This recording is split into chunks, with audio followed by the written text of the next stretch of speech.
احمد اللہ تعالی ونصلی ونسلم علی رسولہ الکریم اما بعد فاعوذ باللہ من الشیطان الرجیم بسم اللہ الرحمن الرحیم ان اول بیت وضع للناس للذی ببکۃ مبارکا وہدی للعالمین فیہ آیات بینات مقام ابراہیم ومن دخلہ کان آمنا وللہ علی الناس حج البیت من استطاع الیہ سبیلا صدق اللہ العظیم ان اللہ وملائکتہ یصلون علی النبی یا ایہا الذین آمنوا صلوا علیہ وسلموا تسلیما الصلاۃ والسلام علیک یا سیدی یا رسول اللہ وعلی آلک واصحابک یا حبیب اللہ الصلاۃ والسلام علیک یا سیدی یا رسول اللہ وعلی آلک واصحابک یا شفیع المذنبین الصلاۃ والسلام علیک یا سیدی یا رسول اللہ وعلی آلک واصحابک یا رحمۃ للعالمین۔ حمد و صلاۃ کے بعد نہایت معزز محترم عاشقان مصطفیٰ، غلامان مجتبیٰ اور خادمان اولیاء، السلام علیکم ورحمۃ اللہ وبرکاتہ۔ اللہ رب العزت کا جتنا بھی شکر ادا کیا جائے کم ہے کہ اس کے فضل و کرم سے، اس کی توفیق سے اس کے پاک گھر میں نماز جمعہ کی حاضری کی عظیم سعادت نصیب ہو رہی ہے۔ اللہ تعالی ہم سب کی حاضری قبول فرمائے اور اس پاک نورانی ذکر ماحول اور قرآن پاک کے نور کی برکت سے اللہ تعالی ہمیں ظاہر باطن دنیا قبر اور آخرت کا نور عطا فرمائے، آمین ثم آمین۔ پارہ نمبر 4 کے شروع میں اللہ تعالیٰ نے ارشاد فرمایا، سورہ آل عمران اور آیت نمبر 96 سے آگے اس کا ذکر بیان شروع ہو جاتا ہے۔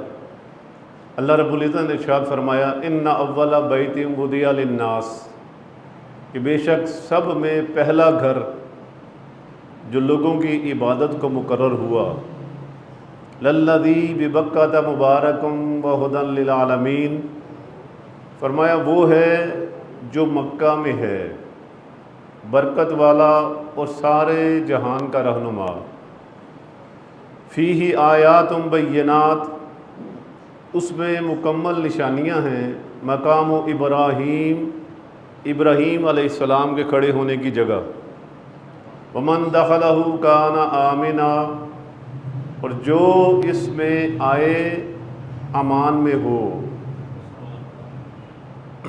وللہ علی الناس حج البیت من استطاع الیہ سبیلا، اور اللہ کے لیے لوگوں پر اس گھر کا حج کرنا ہے جو اس تک چل سکے۔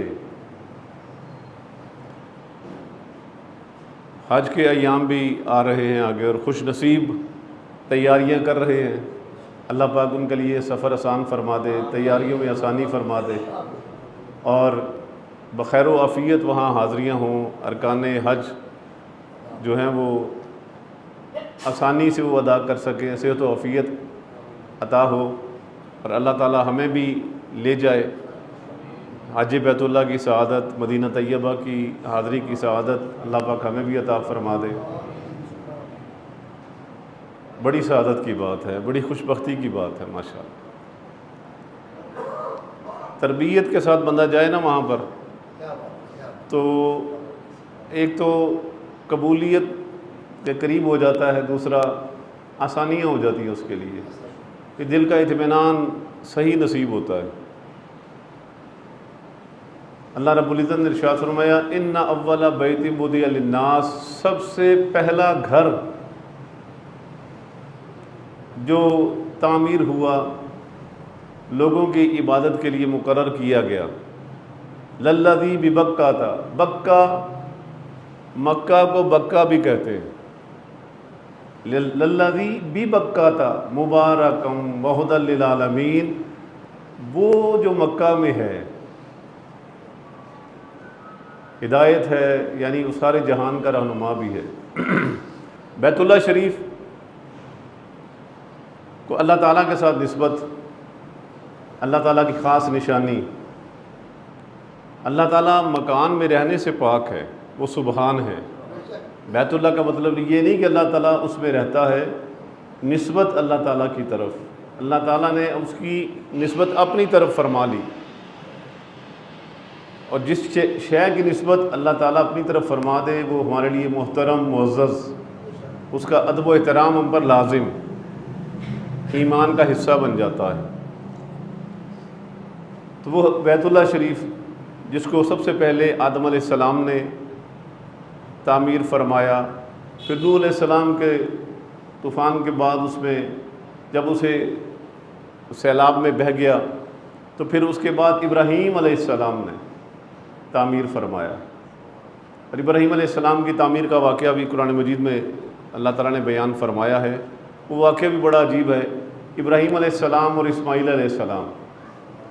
آگے ان دونوں انبیاء علیہ السلام کے تذکرے کثرت سے چلیں گے انشاءاللہ الرحمن پوری دنیا میں، کیونکہ ان کے بھی خاص ایام جو آ رہے ہیں، قربانی کے دن، اس میں ابراہیم علیہ السلام اور اسماعیل علیہ السلام انہی کے تذکرے ہیں۔ وہ قربانی ابراہیم علیہ السلام کی اللہ کی بارگاہ میں اللہ کی رضا کے لیے اپنے بیٹے کی قربانی کر دینا، اور اسماعیل علیہ السلام کا اپنے آپ کو قربانی کے لیے پیش کر دینا۔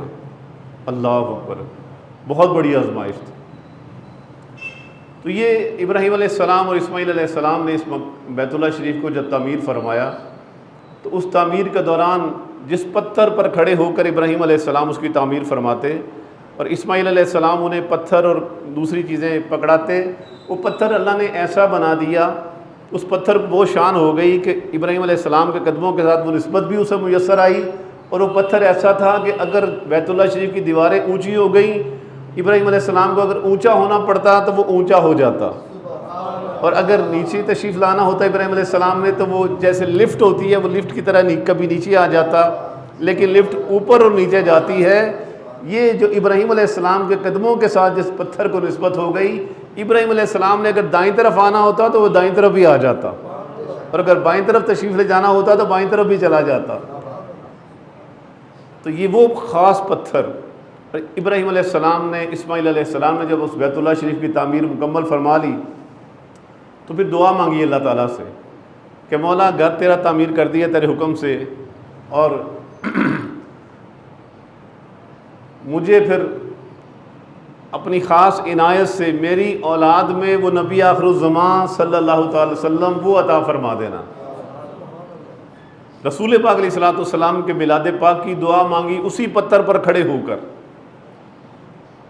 تو وہ پتھر اتنا خوشبخت، ابراہیم علیہ السلام کے قدمین شریفین کی بھی نسبت، اور اس پتھر پر کھڑے ہو کر بیت اللہ شریف کی تعمیر کا شرف بھی حاصل ہوا اسے، اور اسی پتھر پر کھڑے ہو کر ابراہیم علیہ السلام نے جب دعا مانگی کہ ربنا وابعث فیہم رسولا، نبی آخر الزمان صلی اللہ تعالی وسلم کے آمد کی جو اللہ تعالیٰ سے دعا مانگی، یا اللہ وہ رسول عطا فرما دے کہ جو اس گھر کو آباد کرنے والا ہو، تعمیر ہم نے کر دیا ہے، آباد کرنے والا جو تو نے یہاں عطا فرمانا ہے وہ تو ہمیں میری اولاد میں سے عطا فرما دے، مجھے نسبت مل جائے نبی آخر الزمان صلی اللہ تعالی وسلم کا جد امجد ہونے کی۔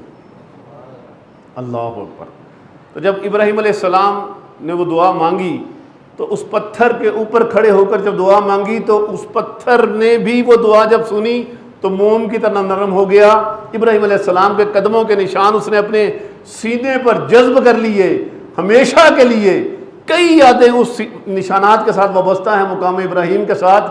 ابراہیم علیہ السلام کے اس مقام کو اللہ تعالیٰ نے اتنی عزت عطا فرما دی کہ اللہ تعالیٰ نے اس پتھر کو اس وقت سے لے کر قیامت تک وہ عزت عطا فرمائی ہے کہ بیت اللہ شریف میں حرم صحن میں اسے رکھا، اور بڑی عزت کے ساتھ رکھا۔ صرف رکھا ہی نہیں، فرمایا کہ واتخذوا من مقام ابراہیم مصلی، فرمایا جب بیت اللہ کا طواف کر لو اور جب تم عمرہ پورا کر لو تو یہاں آ کر نفل ادا کرو، اس کو درمیان میں رکھو، بیت اللہ کی طرف منہ کر کے اللہ تعالیٰ کی بارگاہ میں سجدہ ریزی کرو۔ اس کو اتنی عزت اور شرف اللہ تعالیٰ نے عطا فرما دیا۔ فرمایا اسے درمیان میں رکھ کے پھر نماز ادا کرو۔ میلاد مصطفیٰ صلی اللہ علیہ وسلم کی دعا اس پر مانگی گئی، اور جب بھی اس پتھر کو جو بھی دیکھے گا بیت اللہ شریف کی تعمیر بھی یاد آئے گی، ابراہیم علیہ السلام اور اسماعیل علیہ السلام کی وہ خدمت بھی یاد آئے گی جو اللہ تعالیٰ کی بارگاہ میں انہوں نے پیش کی، اور ابراہیم علیہ السلام کی وہ دعا نبی پاک علیہ الصلوۃ والسلام کی نسبت سے وہ بھی یاد آئے گی۔ اور یہ حکم بھی ہمیشہ قیامت تک، جب تک قرآن پاک ہے، اور قرآن پاک ہمیشہ کے لیے ہے، یہ نہیں کہ صرف قیامت تک ہے۔ قرآن پاک اللہ کا کلام ہے، یہ مخلوق نہیں ہے، یہ اللہ تعالیٰ کی صفت ہے۔ جس طرح اللہ کی ذاتی صفات ہے، جس طرح اللہ تعالیٰ کی ذات ہمیشہ رہنے والی ہے، اس کی ہر صفت بھی ہمیشہ رہنے والی ہے۔ تو یہ قرآن پاک میں اللہ تعالیٰ نے اس مقام ابراہیم کی بھی بڑی شان بیان فرمائی۔ برادران اسلام، بیت اللہ شریف جس کا طواف انسان کرتا ہے اور بڑی عزت محسوس کرتا ہے کہ اللہ کے گھر کا طواف کر رہا ہوں، اور نبی پاک علیہ الصلوۃ والسلام نے فرمایا بیت اللہ شریف کو دیکھنا بھی عبادت، دیکھنے والے کو بھی رحمتیں ملتی ہیں، اور اس کا طواف کرنے والے پر بھی رحمتیں، اللہ کی برسات ہوتی ہے، رحمتوں کی برسات ہوتی ہے، اس کے قریب رہنے والوں کو بھی اللہ کی رحمتیں نصیب ہوتی ہیں۔ دیکھنا، بیٹھنا، اس کا قریب رہنا اور اس کا طواف کرنا رحمتوں کا باعث ہوتا ہے۔ یہ میرے اور آپ کے لیے ہے جب رسول اللہ صلی اللہ تعالی وسلم اس کا طواف فرماتے ہوں گے، جب رسول پاک علیہ الصلوۃ والسلام بیت اللہ کا طواف کرتے ہوں گے، تو جو رحمت للعالمین ہیں صلی اللہ تعالیٰ علیہ وآلہ وسلم، اللہ اکبر۔ آج ہم مسلمان بیت اللہ کا طواف کریں تو وجد میں آ جاتے ہیں، جھومتے ہیں اور اللہ کی تسبیح اور حمد اور تکبیر بیان کرتے ہیں، لبیک اللہم لبیک کی صدائیں بلند کرتے ہیں، لیکن جب ہم اپنا وجد، اپنی خوشی کا اظہار کریں تو بیت اللہ کس طرح جھومتا ہوگا جب رسول اللہ اس کا طواف فرماتے ہوں گے کہ رحمت للعالمین صلی اللہ تعالی وسلم مجھے رحمت عطا فرما رہے ہیں، کعبہ کو عزت عطا فرما رہے ہیں۔ یہی وہ قبلہ تھا، یہی بیت اللہ تھا، یہی وہ گھر تھا جس میں 360 بت اندر باہر، بڑے چھوٹے، لکڑی کے، سونے کے، پتھر کے، مشرکین مکہ نے بھرے ہوئے تھے۔ یہی وہی گھر تھا پہلے بھی، لیکن اس وقت رسول پاک علیہ الصلوۃ والسلام نے جب بیت اللہ شریف فتح مکہ فرمائی، مکہ کو جب فتح فرمایا، تو حضور علیہ الصلوۃ والسلام جب تشریف لا رہے تھے تو بیت اللہ جھوم رہا ہوگا کہ اب مجھے ان پتھروں سے نجات مل جائے گی۔ وہ پتھر جو اللہ کے شریک لوگوں نے ٹھہرا لیے تھے، ان پتھروں سے نجات مل جائے گی۔ تو رسول پاک علیہ الصلوۃ والسلام جب فتح مکہ کی ایک فاتح، عظیم فاتح کی صورت میں، کہ ایسا فاتح پوری کائنات نے نہیں دیکھا ہوگا، فاتح مکہ کی صورت میں جب تشریف لائے اور جتنے بت وہاں کھڑے تھے، حضور علیہ الصلوۃ والسلام صرف اشارہ فرماتے اس کی طرف، آپ علیہ الصلوۃ والسلام کی چھڑی مبارک کا اشارہ ہوتا، وہ پتھر منہ کے بل نیچے گر جاتا۔ تمام پتھروں کو جتنے بھی معبودان باطلہ انہوں نے بنا کر اس حرم مکہ میں، صحن کعبہ میں اور کعبہ کے اندر صفا مروہ جہاں جہاں انہوں نے رکھے ہوئے تھے، رسول پاک علیہ الصلوۃ والسلام نے فرمایا ان تمام پتھروں کو اٹھا کے باہر پھینک دیا جائے۔ انہیں توڑا گیا، انہیں چکنا چور کیا گیا اور انہیں اٹھا کر وہاں سے پھینک دیا گیا، باہر پھینک دیا گیا۔ لیکن سارے پتھر نہیں، کچھ پتھر تھے جنہیں محفوظ کیا گیا، جنہیں محفوظ رکھا گیا۔ اور وہ کون سے پتھر تھے؟ وہ بیت اللہ شریف بھی تو پتھروں سے ہی بنا ہوا ہے، بیت اللہ شریف کی دیواریں بھی تو پتھروں سے ہی بنی ہوئی ہے نا، بڑے بڑے پتھر ہمیں نظر آتے ہیں، تصویریں جب دیکھیں تو بڑے بڑے جو پتھر اس کی شکل میں ہمیں نظر آتا ہے تو پتھروں کا، اور اس کے اندر ایک اور خوبصورت پتھر لگا ہوا ہے جو جنت سے آیا ہے، حجر اسود۔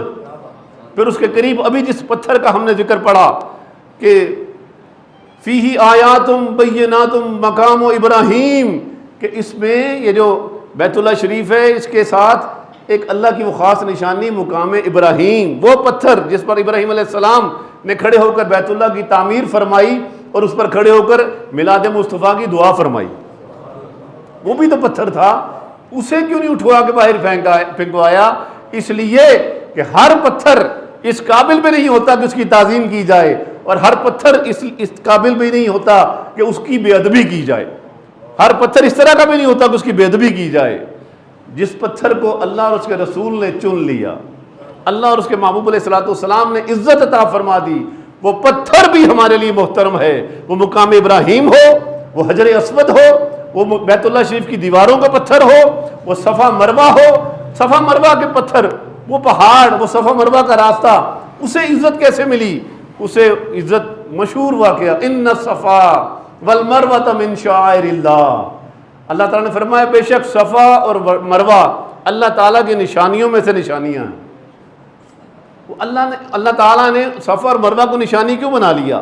وہاں تو ایک طرف صفا پر اور دوسری طرف مروہ پر بڑے بڑے انہوں نے بت لگائے ہوئے تھے، ایک عورت اور ایک مرد کا بت، اور وہ بھی وہ بدکار قسم کے جنہوں نے بیت اللہ شریف میں بدکاری کی تھی، اللہ تعالیٰ نے ان کو پتھر کا بنا دیا، اور انہوں نے جاہلوں نے اٹھا کر انہیں اپنا معبود بنا لیا، ان کی عبادت کیا کرتے، کبھی صفا کی طرف دوڑتے کبھی مروہ کی طرف دوڑتے مشرکین مکہ، اور اس کو وہ اپنی عبادت سمجھتے۔ معاذ اللہ، جب وہ پتھر کے بت بھی ہٹا دیے گئے وہاں سے، تو رسول پاک علیہ الصلوۃ والسلام نے فرمایا نا کہ اب صفا اور مروہ کی صحیح تم نے بھی کرنی ہے۔ تو صحابہ کرام رضوان کے دلوں میں خیال آیا یا رسول اللہ یہ تو مشرکین مکہ کا عمل تھا، وہ اس طرح کیا کرتے تھے۔ تو رسول پاک علیہ الصلوۃ والسلام نے کیا فرمایا سورہ البقرہ میں؟ فرمایا ان الصفا والمروہ من شعائر اللہ ومن حج البیت او اعتمر فلا جناح علیہ ان یطوف بہما۔ فرمایا جو ان کا طواف اب ان کے چکر لگائے گا نا، پہلے وہ لگاتے تھے بتوں کی خوشنودی حاصل کرنے کے لیے، بتوں کو راضی کرنے کے لیے، بتوں کی عبادت کے طور پر، وہ اس نظریے سے، اس عقیدے سے، وہ مشرکین مکہ کا باطل عقیدہ وہ رکھ کر وہ اس کا چکر لگایا کرتے تھے۔ ہم چکر لگائیں گے اللہ کا حکم سمجھ کے، اللہ کا حکم مان کے، اور تم چکر لگاؤ گے رسول اللہ اور اس کے محبوب علیہ الصلوۃ والسلام کا حکم مان کے۔ چکر تم نے بھی لگانے ہیں، پتہ چلا جس کی نسبت اللہ کے ساتھ ہو جائے، اللہ جسے پسند فرما لے، وہ راستے کوئی بھی ہوں، تو اللہ تعالیٰ کے ان پسندیدہ راستوں کو، ان پسندیدہ پتھروں کو جنہیں اللہ نے عزت عطا فرمائی، ہر بندہ مومن پر لازم ہے کہ اس کی عزت کرے۔ اور اگر پتھروں کی عزت کرے بندہ کہ اس لیے کہ اللہ نے انہیں اپنی نشانیاں بیان فرما دیا ہیں، تو وہ پتھر صفا اور مروہ، اس پر ابراہیم علیہ السلام کی زوجہ محترمہ اما ہاجرہ سلام اللہ تعالی علیہا، جو حضرت اسماعیل علیہ السلام کی اما جان ہیں، جب ابراہیم علیہ السلام انہیں یہ بے وادن غیر ذی زرعین، اس بالکل بے آب و گیا آبادی میں، وادی میں چھوڑ کر واپس تشریف لے جانے لگے، نہ وہاں پانی، نہ کھانے کو کچھ، نہ پودے، نہ پھل، نہ پھول، نہ کوئی فصل، کچھ نہیں تھا، بالکل بے آب و گیا، ایک پتھریلی چٹیل میدان، وہاں پر جب چھوڑ کر جانے لگے تو اما ہاجرہ سلام اللہ تعالی علیہا نے عرض کیا آپ مجھے اور میرے اس چھوٹے سے شہزادے کو، چھوٹے بچے کو کس کے سہارے پر چھوڑ کے جا رہے ہیں؟ 2 مرتبہ پوچھا، دونوں مرتبہ ابراہیم علیہ السلام نے جواب نہیں دیا، اور جب چلنے لگے تو آپ اما ہاجرہ سلام اللہ تعالی علیہا نے آپ کا دامن تھام لیا اور عرض کیا کیا آپ کے اللہ نے حکم دیا ہے ہمیں یہاں چھوڑنے کا؟ تو سر ہلا دیا، فرمایا ہاں۔ تو اما ہاجرہ کی عظمتوں کو سلام، رضی اللہ تعالیٰ عنہ، سلام اللہ تعالی علیہا، انہوں نے عرض کیا اگر اللہ یہ راضی ہے تو پھر ہم بھی راضی ہیں، اگر یہ اللہ کا حکم ہے تو اس کے حکم پر ہم بھی راضی ہیں۔ پھر انہوں نے یہ نہیں دیکھا کہ ہمارے پاس راشن نہیں ہے، کھانا پینا نہیں ہے، انہوں نے دیکھا کہ اللہ کی رضا یہ ہے تو پھر اللہ راضی ہے تو پھر ہم بھی راضی ہیں۔ ابراہیم علیہ السلام انہیں چھوڑ کر چلے گئے۔ اسماعیل علیہ السلام کو جب پیاس لگی تو انہوں نے پیاس کی طلب محسوس کی۔ ماں نے جب دیکھا کہ میرے بیٹے کو پیاس لگی ہے تو وہ کبھی صفا کے پہاڑی پر چڑھتی، دور دیکھتی شاید کہیں کو پانی نظر آ جائے، میں اپنے بیٹے کے لیے پانی وہاں سے لے آؤں، انہیں وہاں پانی نظر نہ آتا تو پھر وہ مروہ کی پہاڑی پر دوڑ کر آتی، اس طرح کبھی مروہ کی پہاڑی پر چڑھ کر دیکھتی شاید کہیں دور پانی، کوئی بندہ، کوئی قافلہ کو نظر آ جائے جن کے پاس پانی ہو، میں اپنے بیٹے کو پانی پلا سکوں، کہیں انہیں پانی نہ ملا، کبھی صفا پر کبھی مروہ پر۔ اما ہاجرہ سلام اللہ تعالی علیہا اپنی بیٹے کی پیاس کی شدت کی وجہ سے وہ دوڑی پانی کی تلاش میں، لیکن وہ اللہ تعالیٰ کو اپنی اس ولیہ کاملہ کی جو اسماعیل علیہ السلام کی اما جان بھی ہیں، ان کے اس چلنے کو، اس پانی کی تلاش کو، وہ ادا اتنی پسند آئی اللہ تعالیٰ کو، اللہ تعالیٰ نے فرما دیا میری بندی کے، میری پیاری بندی کے قدم اس کو یہاں پر لگے ہیں، ان پتھروں نے، اس رستے نے میری پیاری بندی کے قدموں کے بوسے لیے ہیں، یہ بھی میری نشانی بن گئی۔ اللہ نعرہ رسالت، یا رسول اللہ نعرہ تحقیق، آپ چاہ نعرہ حیدری۔ یا رضی اللہ تعالیٰ۔ جب اماں حاجرہ سلام اللہ تعالیٰ علیہا کے قدم لگے تو اللہ تعالیٰ فرمائے یہ میری نشانیاں ہیں، تو جہاں حضرت آمینہ رضی اللہ تعالیٰ کے قدم مبارک لگتے ہوں اور جہاں رسول اللہ صلی اللہ تعالی وسلم کے قدم مبارک لگتے ہوں گے، اللہ ان جگہوں کی عظمت کا عالم کیا ہوگا۔ تو فرمایا یہ سارے پتھر نکلوا کے پھینک دیے، وہ مقام ابراہیم حجر اسود یہ پتھر رہنے دیے۔ کیوں رہنے دیے؟ اس لیے کہ انہیں اللہ نے اپنی نشانیاں فرما دیا ہے۔ تو اگر پتھر اللہ کی نشانیاں ہوں تو ان کا احترام، ان کی عزت اتنی ہے، تو جو اللہ کے اولیاء ہوں، اللہ کے انبیاء ہوں، انبیاء علیہ السلام ہوں، ان کی شان و مرتبہ، ان کا ادب و احترام، ان کی تعظیم کتنی ہونی چاہیے۔ رسول پاک علیہ السلام ایک مرتبہ طواف کعبہ فرما رہے تھے، ابن ماجہ شریف کی روایت 3932 حدیث نمبر ہے، ابن ماجہ شریف۔ عن عبداللہ ابن عمر رضی اللہ تعالیٰ عنہ قال، حضرت عبداللہ ابن عمر رضی اللہ تعالیٰ عنہ فاروق اعظم کے شہزادے رضی اللہ تعالیٰ عنہ فرماتے ہیں کہ رأیت رسول اللہ صلی اللہ تعالیٰ علیہ وسلم، میں نے نبی پاک علیہ السلام کو دیکھا، یطوف بالکعبۃ، کہ وہ طواف کعبہ فرما رہے تھے، ویقول، اور ساتھ فرما رہے تھے، ما اطیبک و اطیب ریحک، کہ اے بیت اللہ تو کتنا پاکیزہ ہے اور تیری ہوا کتنی پاکیزہ ہے، تیری فضا کتنی پاکیزہ ہے۔ ما اطیبک و اطیب ریحک ما اعظمک و اعظم حرمتک، اور فرمایا تو بڑی عظمت والا ہے، تیری عظمت کتنی ہے اور تیری حرمت کتنی ہے، تو کتنی عظمت والا، کتنی حرمت والا ہے۔ حضرت عبداللہ ابن عمر رضی اللہ تعالیٰ فرماتے ہیں کہ میں نے سنا رسول پاک علیہ السلام بیت اللہ شریف کی کس طرح تعریفیں بیان فرما رہے ہیں، کس طرح شانیں بیان فرما رہے ہیں، اس کی عظمت، اس کی شانیں، اس کی پاکیزگی، اس کی رفت، اس کی بلندی اور اس کی پاکیزگی اور حرمت بیان فرما رہے ہیں۔ کیا تیری شان ہے، کیا تیری عظمت ہے، کیا تیری حرمت ہے۔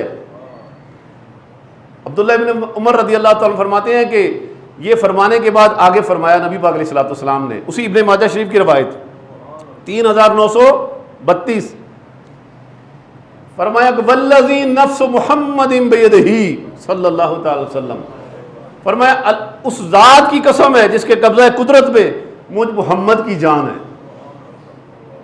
اب اتنی بڑی قسم ارشاد فرما کر آگے کوئی اہم بات آنے والی ہے، بڑی توجہ سے سماعت فرمائیے گا۔ فرمایا والذی نفس محمد بیدہ، اس ذات کی قسم جس کے قبضہ قدرت میں محمد کی جان ہے صلی اللہ تعالیٰ علیہ وآلہ وسلم، لحرمت المومن اعظم عند اللہ حرمتا من کی، فرمایا مالہ و دمہ و ان نظن بہ الا خیرا، او کما قال النبی صلی اللہ تعالیٰ علیہ وسلم، نبی پاک علیہ السلام نے فرمایا کہ اللہ کی قسم، یعنی اس ذات کی قسم جس کے قبضہ قدرت میں محمد کی جان ہے، ایک بندہ مومن کی عزت اور حرمت اور اس کے جان کی، اس کے مال کی، اس کے خون کی حرمت تیری حرمت، تیری عزت اور تیری عظمت سے بھی زیادہ ہے۔ اللہ اکبر، بڑی توجہ سے سماعت فرمائیے۔ فرمایا بیت اللہ شریف کی عظمتیں بیان فرمائی پہلے، اور اتنی عظمت ہے کہ ہم اس کی طرف پاؤں نہیں کر کے بیٹھ سکتے، پاؤں کر کے لیٹتے نہیں ہیں، اتنا ادب ہمیں سکھایا گیا ہے۔ اس کی طرف منہ کر کے تھوکنا منع ہے، باتھ روم میں جائیں تو اس کی طرف پشت کر کے بیٹھنا یا اس کی طرف منہ کر کے استنجا وغیرہ کے لیے بیٹھنا، رفع حاجت کے لیے بیٹھنا، یہ منع فرمایا گیا ہے۔ فرمایا جو واش روم میں جائے اور قضاء حاجت کے لیے بیٹھے تو دیکھ کر کے یہاں بیت اللہ شریف کی طرف نہ میری پشت ہو اور نہ ہی میرا منہ ہو، اگر وہ اس سے بچ کر بیٹھتا ہے تو اسے نیکی ملتی ہے، یعنی وہاں بھی وہ نیکی بن جاتی ہے۔ واش روم میں اگر وہ اس نیت سے بیٹھے کہ میرا منہ اور میری پشت قبلہ کی طرف نہ ہو جائے، اتنا ادب سکھایا بیت اللہ شریف کا۔ اور میں اگر بیت اللہ کا اتنا ادب ہے تو مومن کی کتنی شان ہے۔ لحرمت المومن اعظم عند اللہ حرمتا منک مالہ و دمہ، فرمایا اس کے مال اور اس کی عزت آبرو جان کی جو عظمت اور شان اور حرمت ہے، اے بیت اللہ تیری شانیں اپنی جگہ، لیکن بندہ مومن کی شانیں تو اس سے بھی زیادہ ہے۔ اور اگر بندہ مومن کی شانیں بیت اللہ سے زیادہ ہیں، یہ رسول اللہ فرما رہے ہیں صلی اللہ علیہ وسلم، ابن ماجہ شریف، تو پھر اولیاء کرام کی شانیں ان کی کتنی افضل ہوں گی۔ اولیاء کرام جنہوں نے ساری زندگی اللہ کی محبت میں اپنے آپ کو وقف کر دیا، دین متین پڑھا، دین متین کو سیکھا، سمجھا، شریعت کو سمجھا اور ساری زندگی شریعت کو پھیلانے میں لگے رہے، صحابہ کرام علیہم رضوان جو افضل الاولیاء ہیں، ان کے بعد تابعین، تبع تابعین، پھر غوث اعظم، پھر داتا صاحب، پھر بابا فرید الدین گنج شکر، سلطان الہند علیہم رضوان، ان لوگوں نے ساری زندگی پھر دین اسلام کی خدمت کی، اور آج جو ہم یہاں مسلمان ہیں تو انہی کے صدقے، انہی کے توفیل، یہ ان کا احسان ہے کہ آج ہم مسلمان ہیں۔ اللہ کے کرم اور اس کے نبی پاک علیہ السلام کے فضل کے بعد ان کا احسان ہے کہ انہوں نے یہاں پر دین اسلام پھیلایا، ہمارے بزرگوں نے اس کو قبول کیا، اور آج ہم مسلمان آج نمازیں پڑھ رہے ہیں، اذانیں ہو رہی ہیں، مسجدیں آباد ہو رہی ہیں۔ اللہ تعالیٰ انہیں صبح قیامت تک رکھے اور ہمیں مرتے دم تک شریعت کی پابندی کرنے والا رکھے۔ تو فرمایا اے بندہ مومن کی عزت کتنی عرفہ والا ہے، یہ ہمیں سمجھنا چاہیے۔ ہم ایک منٹ نہیں لگاتے اپنے مسلمان بھائی کو، ایک مومن بھائی کو ایک منٹ سے پہلے اس کی عزت اچھال کے رکھ دیتے ہیں اور اس کے مال پہ قبضہ کر لیتے ہیں، اس کے حق نہیں ادا کرتے، حقوق ادا نہیں کرتے، دل آزاریاں کرتے ہیں۔ یاد رکھیں رسول پاک علیہ السلام کے اس فرمان کے مطابق اگر کسی بندہ مومن کی دل آزاری کی تو یہ بیت اللہ شریف کے ساتھ بے ادبی کرنے سے بڑا گناہ ہے۔ اس حدیث پاک کا مفہوم یہ نکلتا ہے، جب رسول اللہ نے فرما دیا صلی اللہ تعالی وسلم نے کہ بندہ مومن کی حرمت کتنی ہے، اس کا مطلب یہ نہیں کہ ہم بیت اللہ کی شانیں کم کر رہے ہیں، معاذ اللہ، کون کم کر سکتا ہے؟ کوئی بندہ مومن سوچ بھی نہیں سکتا، اس کی شانیں، رفتیں، عظمتیں، حرمتیں اپنی جگہ، لیکن فرمایا بندہ مومن کی بڑی عزت ہے۔ فرمایا وَأَن نَظُنَّ بِهِ إِلَّا خَيْرًا، اور جب بھی بندہ مومن کے بارے میں سوچو اچھا گمان کرو، اس لیے کہ اس کی عزت بہت زیادہ ہے۔ اللہ کے حبیب نے اس کی عزت بیان فرما دی ہے، اور اللہ کے حبیب علیہ السلام کا فرمانا اللہ ہی کا فرمانا۔ تو ایک دوسرے کے ساتھ ہم پیار سے، محبت سے، عزت کے ساتھ پیش آئیں، ایک دوسرے کا احترام کیا کریں، اوئے توئے، گالی گلوچ، مار پیٹ، ڈرانا دھمکانا۔ فرمایا اگر کسی نے بندہ مومن کی طرف کوئی اسلحہ کر کے صرف ڈرا ہی دیا تو یہ بھی گناہ کبیرہ ہے۔ فرمایا نبی پاک علیہ السلام نے کسی شخص نے مسلمان کو، کسی مومن کو ڈرایا، ایذا دی، تکلیف دی، فرمایا ایسے ہے جیسے اس نے مجھے تکلیف دی ہے، اور جس نے رسول اللہ کو ایذا دیا وہ ایسے ہی جیسے اس نے اللہ تعالیٰ کو تکلیف دی، معاذ اللہ۔ اللہ تعالیٰ ہمیں ایک دوسرے کا احترام کرنے کی توفیق عطا فرمائے۔ تو نیت کریں کہ آئندہ ہم اپنی زبانوں کو قابو میں رکھیں گے، کسی کی دل آزاری نہیں کریں گے، کسی پر تہمت نہیں لگائیں گے، کسی کی پیٹھ پیچھے چغلی غیبت کر کے اس کی کردار کشی نہیں کریں گے، اس کو لوگوں کی نظروں میں گرانے کی کوشش نہیں کریں گے۔ اللہ تعالیٰ ہمیں ایسے گناہ کبیرہ گناہوں سے محفوظ فرمائے۔ آپ کسی کے پیچھے، کسی کی پیٹھ پیچھے اس کی تعریف بیان کریں، یقین مانیں آپ اس کی تعریف کریں گے، اللہ تعالیٰ آپ کے دل پر اپنی رحمت کا نزول فرما دے گا، آپ کو خوشی محسوس ہوگی۔ اللہ تعالیٰ ہمیں اس طرح کی اخلاق حسنہ جو نبی پاک علیہ السلام نے ہمیں عطا فرمائے ہیں وہ اپنانے کی توفیق عطا فرمائے۔ اور اگر بندہ مومن کی یہ شان ہے تو پھر رسول اللہ کی شان کیا ہوگی؟ نبی پاک علیہ السلام کی شان۔ بندہ مومن اگر بیت اللہ شریف سے افضل ہے، اس کی عزت حرمت بیت اللہ شریف سے افضل ہے، تو رسول اللہ کی عظمت کا عالم کیا ہوگا؟ مسلم شریف حدیث نمبر 1167 غالباً، ان ابی ہریرہ رضی اللہ تعالیٰ عنہ ان رسول اللہ صلی اللہ تعالیٰ علیہ وسلم قال، ابو ہریرہ رضی اللہ تعالیٰ فرماتے ہیں کہ نبی پاک علیہ السلام نے فرمایا فضلت علی الانبیاء بست، ویسے تو نبی پاک علیہ السلام کی شانیں بے شمار ہیں، لیکن مختلف مقامات پر نبی پاک علیہ السلام نے اپنی مختلف شانوں کا بیان فرمایا ہے۔ کسی مقام پر کچھ اور شانیں بیان فرمائی، کسی مقام پر کچھ اور شانیں بیان فرمائی، جس طرح اللہ اور اللہ کے محبوب علیہ السلام نے پسند فرمایا ویسے بیان فرما دیا، ہم نے تو سنا اور مان لیا۔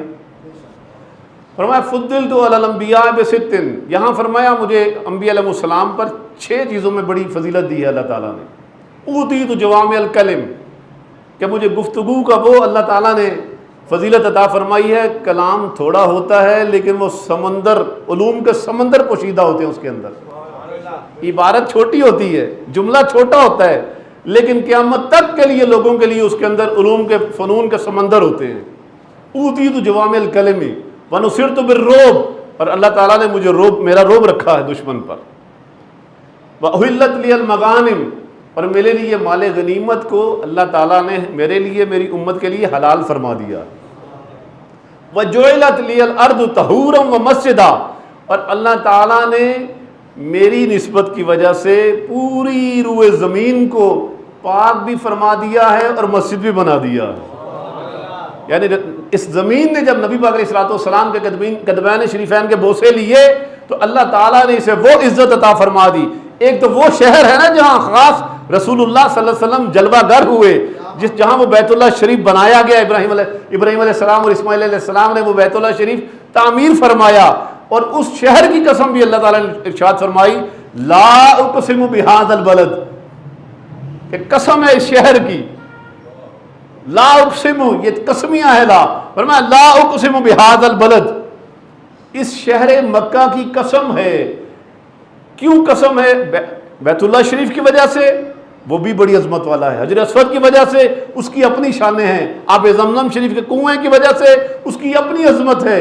صفا مروہ کی وجہ سے اس کی اپنی شانیں ہیں. لیکن اگلی آیت میں فرمایا ان چیزوں میں سے کوئی چیز نہیں فرمائی. فرمایا وَأَنْتَ حِلٌّ بِهَذَا الْبَلَدِ، محبوب اس لیے اس شہر مکہ کی قسم ہے، اس لیے کہ محبوب تو جو اس میں رہتا ہے، محبوب تیرے قدموں کے بوسے لیے ہیں اس زمین نے. محبوب تیری شانیں اتنی عرفہ والا ہیں کہ جس زمین پر تیرے قدم لگ جائیں ہم اس شہر کے قسمیں ارشاد فرما دیتے ہیں، اس شہر کو اتنی عزت عطا فرما دیتے ہیں. تو نبی پاک علیہ الصلوۃ والسلام نے فرمایا وہ تو خاص اس ٹکڑے کو عزت نصیب ہو گئی، لیکن فرمایا جہاں وہ جعلت لی الارض، تمام روئے زمین کو لی الارض میرے لیے اللہ تعالیٰ نے وہ فضیلت عطا فرمائی ہے. طہورا و مسجدا، اسے پاک بھی کر دیا ہے کہ اگر تمہیں کہیں سفر میں ہو پانی نہ ملے تو پاک مٹی سے وضو کر لو، تم پاک ہو جاؤ گے. تیمم کر لیا کرو، تمہارا وضو بھی ہو جائے گا، تمہارا غسل بھی ہو جائے گا. اتنا اس کو اللہ نے پاک فرما دیا ہے. ومسجدا، اور اگر تم سفر میں ہو کہیں مسجد تمہیں نہ ملے، جماعت نہ ملے، تو تم جہاں بھی دیکھو پاک جگہ، وہاں نماز کا ٹائم ہو قبلے کی طرف منہ کر کے نماز شروع کر دو. اب تمہیں مسجد کی ضرورت اس طرح نہیں ہے کہ جیسے پہلی امتوں کو وہ اپنی عبادت خانوں میں جا کر ہی عبادت کیا کرتے تھے. فرمایا اب یہ ساری روئے زمین اللہ نے میرے لیے مسجد بنا دی. اور آگے فرمایا اللہ اکبر وَأُرْسِلْتُ إِلَى الْخَلْقِ كَافَّةً، فرمایا جتنی بھی مخلوقات اللہ تعالیٰ نے تخلیق فرمائی ہیں، وَأُرْسِلْتُ إِلَى الْخَلْقِ كَافَّةً، تمام مخلوقات جو اللہ تعالیٰ نے تخلیق فرمائی ہیں مجھے اللہ تعالیٰ نے ان تمام مخلوقات کا رسول بنا کر بھیجا ہے. تمام مخلوقات کا رسول بنا کر بھیجا ہے. اور آخر میں فرمایا وَخُتِمَ بِهِ النَّبِيُّونَ، اور فرمایا میرے آنے سے اب باب ختم نبوت بند ہو چکا، اب مجھے خاتم النبیین بنا کر بھیجا گیا. ختم نبوت کی آخر میں یہاں پر بیان فرمایا نبی پاک علیہ الصلوۃ والسلام نے. تو میں نے اس حدیث پاک کے ایک حصے کو میں اپنے آج کے موضوع کے حوالے سے میں عرض کرتا ہوں، آپ کو گوش گزار کرتا ہوں. فرمایا ارسلت الی الخلق کافہ، مجھے تمام مخلوقات کا رسول بنا کر بھیجا گیا ہے. اللہ تعالیٰ نے بھیجا ہے، میں تمام مخلوقات کا رسول بنا کر بھیجا گیا ہوں. اب تمام مخلوقات میں مخلوقات شمار کر لیں کتنی مخلوقات ہیں، کتنے عالمین ہیں. فرمایا رحمت للعالمین وما ارسلناک الا رحمت للعالمین، فرمایا تمام جہانوں کے لیے رحمت جو بن کر آئے ہیں.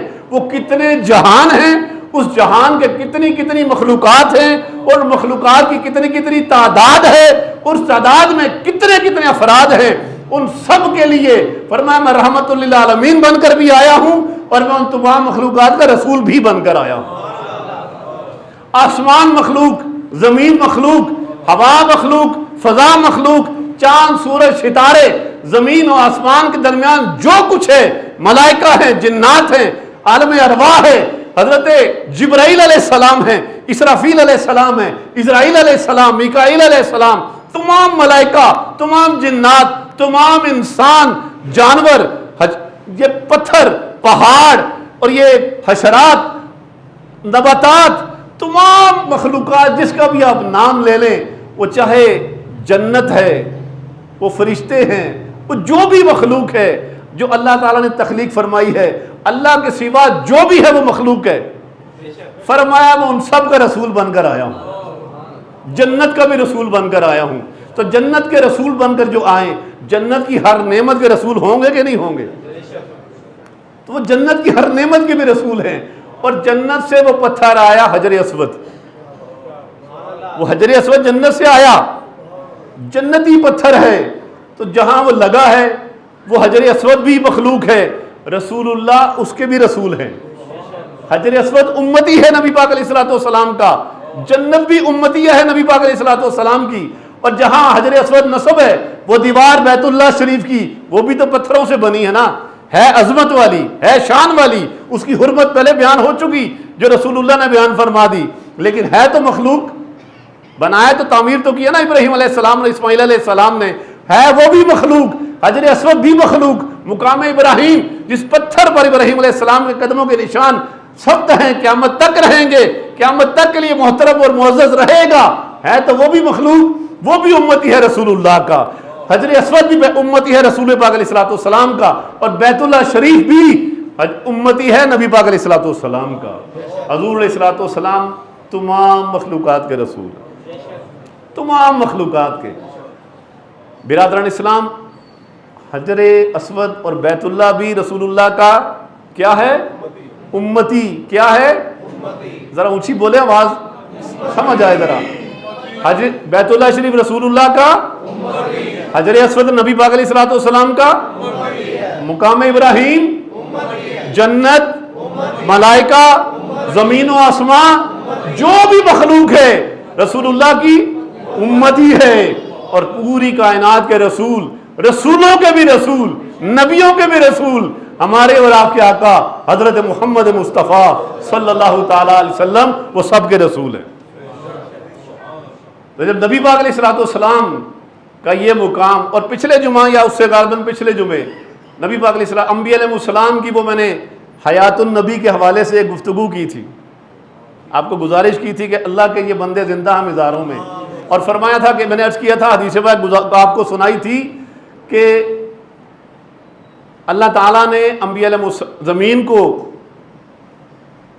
حرام فرما دیا ہے کہ وہ انبیاء علیہ السلام کو کوئی نقصان پہنچائے، انبیاء علیہ السلام کے جسموں کو کوئی نقصان پہنچائے۔ ان اللہ حرم علی الارض ان تاکل اجساد الانبیاء فنبی اللہ حی یرزق، او کما قال النبی صلی اللہ علیہ وسلم۔ فرمایا اللہ تعالیٰ نے، بے شک اللہ تعالیٰ نے زمین پر انبیاء علیہ السلام کے جسموں کو نقصان پہنچانے پر حرام قرار دے دی، حرام کر دیا ہے۔ اور فنبی اللہ، اللہ کے نبی، حی، زندہ بھی ہیں، یرزق، انہیں رزق بھی دیا جاتا ہے۔ اللہ تعالیٰ کے انبیاء علیہ السلام زندہ بھی ہیں، انہیں رزق بھی دیا جاتا ہے۔ اور ان کی زندگی کی ایک مثال میں نے وہ پچھلے یا اس سے غالباً پچھلے جمعے میں نے عرض کی تھی کہ جب شب معراج تمام انبیاء علیہ السلام اپنی اپنی قبور سے نکل کر وہاں مسجد اقصیٰ میں حاضر ہو گئے، اور وہاں جا کر سب نے نماز ادا کی۔ مجھے بتائیے، جو بندہ قبر میں چلا جائے، کیا اس پر لازم ہے کہ وہ مسجد میں آ کے نماز ادا کرے؟ کیا اسے ہے کہ وہ اذان ہو یا نماز کا وقت ہو یا کوئی خصوصی نماز ہو تو وہ آ کر اپنی قبروں سے نکل کر وہ مسجد میں نماز ادا کرے؟ نہیں ہے نا۔ لیکن اللہ تعالیٰ نے اس مشرکین مکہ کے باطل عقیدے کو رد کر دیا، اور انبیاء علیہ السلام کی شانوں کو بیان کر دیا، واضح فرما دیا۔ مشرکین مکہ کہتے تھے جو مر گیا وہ ختم، اب نہ وہ سن سکتے ہیں، نہ وہ دیکھ سکتے ہیں، نہ وہ کچھ کر سکتے ہیں، اپنے نفع نقصان کے بھی مالک نہیں ہیں، وہ کچھ نہیں کر سکتے۔ لیکن اللہ کے یہ پیارے بندے اللہ کی عطا سے جہاں چاہیں جا بھی سکتے ہیں اور آ بھی سکتے ہیں۔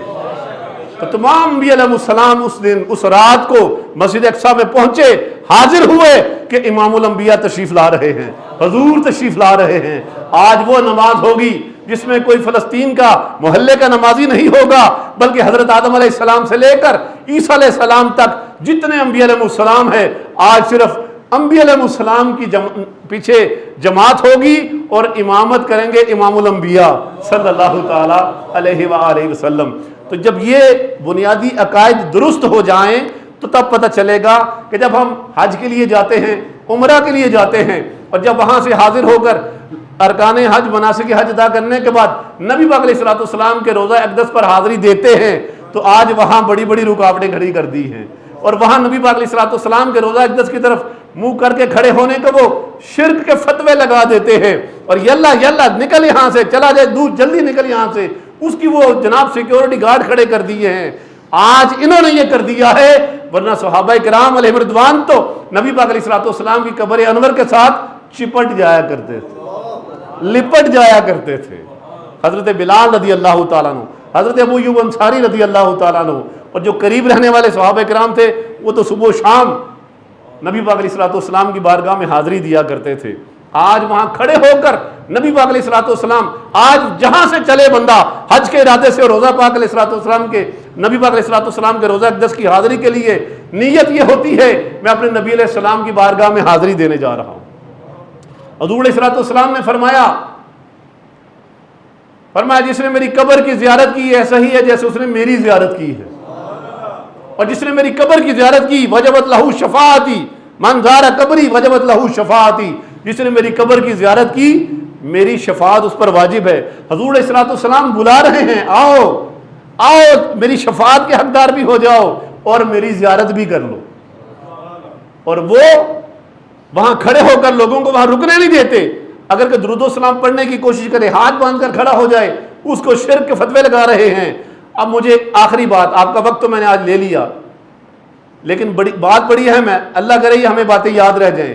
آج کے فتنے جس طرح پھیلائے جا رہے ہیں، یہ ان فتنوں کا توڑ، بہت بڑا توڑ اس کی ایک سی رہی ہے، یہ بڑی اس کے لیے شفا ملے گی انشاءاللہ الرحمن۔ رسول پاک علیہ السلام نے جب مسجد اقصیٰ میں نماز پڑھائی، پیچھے کون تھے؟ انبیاء علیہ السلام، جن کو وفات پائے تقریباً کسی کو سینکڑوں سال، کسی کو ہزاروں سال ہو چکے تھے۔ ایسا ہی تھا، وہ اپنی قبروں سے اٹھ کر تشریف لائے تھے، ایسا ہی ہے۔ تو جب انبیاء علیہ السلام، جب یہ شان ہے خدمت گاروں کی، تو سردار کا عالم کیا ہوگا؟ انبیاء علیہ السلام کی حیات کا یہ عالم ہے، تو امام الانبیاء صلی اللہ تعالی وسلم کی حیات کا عالم کیا ہوگا؟ ایک امتی دنیا کے کسی کونے سے چلتا ہے، یہاں پاکستان سے، بلال گنج سے، امریکہ سے، افریقہ سے، کینیڈا سے، کہیں سے بھی وہ حج کے لیے یا عمرہ کے لیے جائے، اور خاص طور پر اس کی نیت یہ بھی ہو میں اپنے آقا کریم علیہ السلام رسول اللہ صلی اللہ علیہ وسلم کی بارگاہ میں حاضری بھی دوں گا، کہ حضور علیہ السلام نے خود ہمیں ترغیبات عطا فرمائی ہیں۔ تو جب ہم وہاں جائیں اور وہ آگے سے ہمارا منہ نبی پاک علیہ السلام کی بارگاہ میں حاضر ہوں، تصور کریں ذرا، حقیقت سمجھیں جو میں سمجھانا چاہ رہا ہوں۔ نبی پاک علیہ السلام جب جو بھی صحابہ کرام جایا کرتے نا نبی پاک علیہ السلام کی بارگاہ اقدس میں، تو وہ ایسے ٹک ٹکی باندھ کر نہیں دیکھتے تھے، وہ ہاتھ باندھ کر سر جھکا کر کھڑا ہوا کرتے تھے۔ نبی پاک علیہ السلام کے قدمین شریف کی زیارت کیا کرتے، نبی پاک علیہ السلام کے ناخن مبارک، آپ کی ایڑیوں مبارک، آپ کے تلووں مبارک کے وہ زیارتیں کیا کرتے تھے۔ آج بھی کوئی امتی جائے اور ہاتھ باندھ کر ادب سے سر جھکا کر نبی پاک علیہ السلام کی بارگاہ میں حاضر ہو، جانتے ہوئے قرآن و حدیث کے متن کو سمجھتے ہوئے، اس حقیقت کو جانتے ہوئے کہ تو زندہ ہے واللہ، تو زندہ ہے واللہ، میرے چشم عالم سے چھپ جانے والے۔ عقیدہ قرآن و حدیث کا یہی ہے، اسلام کا عقیدہ یہی ہے، شب معراج میں نماز اقصیٰ کا عقیدہ یہی ہے کہ انبیاء علیہ السلام اگر زندہ ہیں تو امام الانبیاء صلی اللہ علیہ وسلم وہ بھی زندہ ہیں۔ ارے امام الانبیاء صلی اللہ علیہ وسلم کی زندگی کی بات کرتے ہو، نبی پاک علیہ السلام کے بارے میں فرمایا علی المرتضیٰ رضی اللہ تعالیٰ عنہ نے کہ نبی پاک علیہ السلام، جب ہم نبی پاک علیہ السلام کے ساتھ نکلتے گلیوں بازاروں میں، تو راستے میں جو پتھر آتا، جو بھی درخت آتا، وہ جھک جھک کر نبی پاک علیہ السلام کی بارگاہ میں عرض کرتا السلام علیکہ یا رسول اللہ، السلام علیکہ یا رسول اللہ۔ اگر پتھر جس کا نہ دل ہے، نہ دماغ ہے، نہ آنکھیں ہیں، نہ شعور ہے، نہ وہ کیفیات ہیں، نہ محبت کے جذبات ہیں، بظاہر اگر حضور علیہ السلام اس کے قریب سے گزر جائیں تو اسے حیات عطا فرما دے، وہ اتنا حیات بخش وجود مصطفیٰ کریم علیہ الصلوۃ والسلام کا کہ پتھر کے قریب سے گزر جائیں اسے زندگی مل جائے، اسے شعور مل جائے، اسے ادب مل جائے اور جھک کر کہے السلام علیکم یا رسول اللہ. تو جس وقت جہاں نبی پاک علیہ الصلوۃ والسلام کا جسم اقدس موجود ہے 1450 سال سے، اس جگہ کے جو ذرات ہیں وہ گنبد خضرا ہے، اس کی زندگی کا عالم کیا ہوگا؟ بات سمجھ آ، اللہ کرے باطل میں اتر جائے، اللہ کرے باطل میں اتر جائے، پھر حاضری کا مزہ آئے گا، پھر حاضری کا لطف آئے گا کہ میں یہ جالیوں کی، یہ پتھر کی، یہ سونے کی جالیوں کے سامنے حاضر نہیں ہوں، میں رسول اللہ کی بارگاہ میں حاضر ہوں. اللہ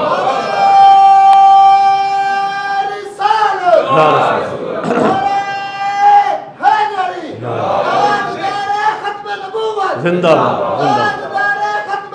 زندہ باد، عشق و محبت، عشق و محبت، اعلیٰ حضرت، جزاک اللہ، اعلیٰ حضرت، جزاکم اللہ، جزاکم اللہ. چونکہ وقت بڑا ختم ہو گیا، بلکہ زیادہ وقت لے رہا ہوں. آج آپ کی خصوصی شفقتیں مجھے چاہیے، اس لیے کہ اب حج کا موقع بھی آ رہا ہے، حاضریاں بھی دینی ہیں لوگوں نے، اور وہاں پر انہیں اس طرح روکا بھی جائے گا. جب رسول اللہ صلی اللہ علیہ وسلم کی بارگاہ میں حاضر ادب سے حاضری دیں گے نا، تو وہ چہرہ پھیر دیتے ہیں بیت اللہ کی طرف. آپ نے سنا ہوئے واقعہ کہ نہیں سنے ہوئے یہ؟ اور جو گئے ہیں انہوں نے، ان کے ساتھ بیتی ہوئی ہے کہ نہیں بیتی ہوئی؟